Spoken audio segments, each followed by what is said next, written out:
ज्ञान the treasure में आपका स्वागत है। और हम आपको बताएंगे कि अनंत चतुर्दशी का जो प्रचलन है वो कैसे हुआ। अनंत चतुर्दशी के व्रत का उल्लेख भगवान कृष्ण द्वारा महाभारत नाम के पवित्र धार्मिक ग्रंथ में किया गया है, जिसका सबसे पहले इस व्रत को पांडवों ने भगवान कृष्ण के कहे अनुसार विधि का पालन करते हुए किया। घटना यह हुई थी कि एक बार महाराज युधिष्ठिर ने राजस्व यज्ञ किया। उस समय के वास्तुविज्ञ जो यज्ञ मंडप निर्माण करते थे वो बहुत ही सुंदर होने के साथ साथ अद्भुत भी था। महाराज युधिष्ठिर के लिए वास्तुविज्ञों ने जो यज्ञ मंडप बनाया था वो इतना मनोरम था कि जल और थल की भिन्नता प्रतीत ही नहीं होती थी, यानी जल में स्थल तथा स्थल में जल की भ्रांति होती थी।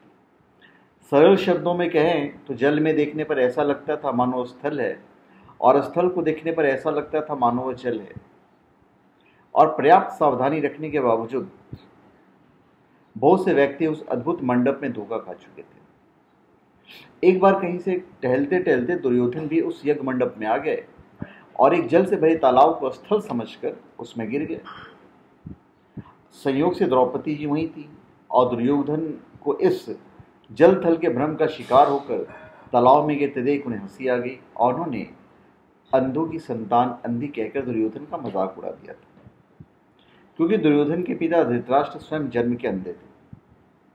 दुर्योधन द्रौपदी के इस ताने भरे उपहार से बहुत नाराज हो गया। यह बात उसके हृदय में बाण के साथ चुभने लगी और अपने इस उपहास का बदला उसने पांडवों को धृत कीड़ा में हरा कर लिया। पराजित होने पर प्रतिज्ञा अनुसार पांडवों को 12 वर्ष का वनवास भोगना पड़ा, जहां पांडव अनेक प्रकार के कष्ट सहते हुए काफी कष्टपूर्ण जीवन जी रहे थे।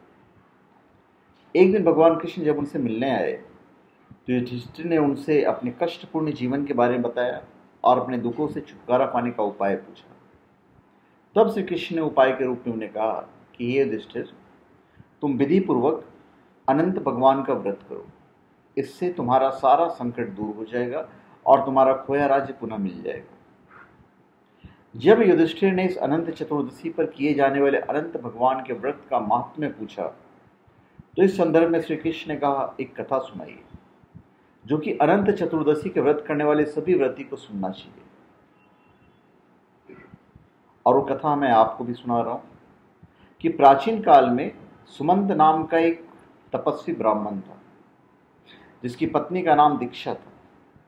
उसकी एक परम सुंदरी धर्मपरायण और ज्योतिर्मयी कन्या थी, जिसका नाम सुशीला था। सुशीला जब बड़ी हुई तो उसकी माता दीक्षा की मृत्यु हो गई।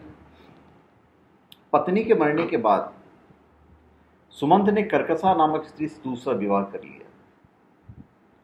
सौतेली माता कर्कसा सुमंत की पुत्री शीला को पसंद नहीं करती थी और उसे तरह तरह की तकलीफें दिया करती थी। धीरे धीरे समय बीता और सुमंत ने अपनी पुत्री सुशीला का विवाह ब्राह्मण कौंडिन्य ऋषि के साथ कर दिया, जो कि काफी धन संपत्तिवान ब्राह्मण थे, जिनके पास भौतिक सुख और वैभव की कोई कमी नहीं थी। लेकिन दहेज प्रथा के अनुसार जब विदाई के समय बेटी दामाद को कुछ देने की बात आई तो सौतेली मां कर्कसा ने अपने दामाद को कुछ ईंटें और पत्थरों के टुकड़े बांध कर दे दिए। कौंडिन्य ऋषि सौतेली माता के इस दुखी हुए, लेकिन बिना कुछ कहे अपनी पत्नी शीला को लेकर अपने आश्रम की ओर चल दिए। परंतु रास्ते में ही रात हो गई, इसलिए वे एक नदी पर रुककर संध्या पाठ करने लगे। सुशीला ने देखा कि उसी नदी के तट पर बहुत सी स्त्रियां सुंदर वस्त्र धारण कर किसी देवता की पूजा कर रही है। सुशीला के पूछने पर उन्होंने विधि पूर्वक अनंत व्रत की महत्ता बताई। उस महत्ता को सुन सुशीला भी प्रभावित हुई और उसने वहीं उस व्रत का अनुष्ठान किया तथा 14 गांठों वाला डोरा हाथ में बांधकर ऋषि कौंडिन्य के पास आ गई, क्योंकि व्रत धारण करने वाले को अनंत डोरा अपने हाथ में बांधना जरूरी होता है। कौंडिन्य ने सुशीला के हाथ में बंधे डोर के बारे में पूछा तो उसने सारी बात बता दी, लेकिन कौंडिन्य को लगा कि सुशीला कोई ऐसा डोरा बांधकर उसे अपने वश में करना चाहती है, इसलिए उन्होंने उस अनंत डोरे को तोड़कर अग्नि में डाल दिया। इससे भगवान अनंत ऋषि का अपमान हुआ। परिणामतः धीरे धीरे ऋषि कौंडिन्य दुखी रहने लगे। उनकी सारी संपत्ति नष्ट हो गई और पूरी तरह से दरिद्र हो गए। अंत में उन्होंने अपनी पत्नी से अपनी संपत्ति के नष्ट हो जाने का कारण पूछा तो सुशीला ने उन्हें अनंत भगवान का डोरा जलाने की बात कही।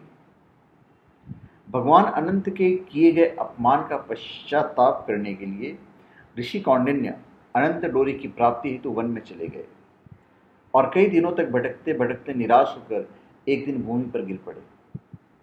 तब अनंत भगवान प्रकट होकर कहे कि हे कौंडिन्य, तुमने मेरा तिरस्कार किया था, उसी से तुम्हें इतना कष्ट भोगना पड़ा। तुम दुखी हुए, अब तुमने पश्चाताप किया है, मैं तुमसे प्रसन्न हूं। अब तुम घर जाकर विधि पूर्वक अनंत व्रत करो। 14 वर्ष पर्यंत व्रत करने से तुम्हारा दुख दूर हो जाएगा, तुम धन्य धान्य से संपन्न हो जाओगे। कौंडिन्य ने वैसा ही किया और उन्हें सारा क्लेशों से मुक्ति मिल गई। श्री कृष्ण की आज्ञा से युधिष्ठिर ने भी अनंत भगवान का 14 वर्षों तक विधि पूर्वक व्रत किया, जिसके प्रभाव से पांडव महाभारत के युद्ध में विजयी हुए तथा चीर काल तक राज्य करते रहे और इस प्रकार से अनंत चतुर्दशी का व्रत प्रचलन में आया। तो धन्यवाद। आप हमारे चैनल पे सब्सक्राइब करें और अपने कमेंट दीजिए। धन्यवाद।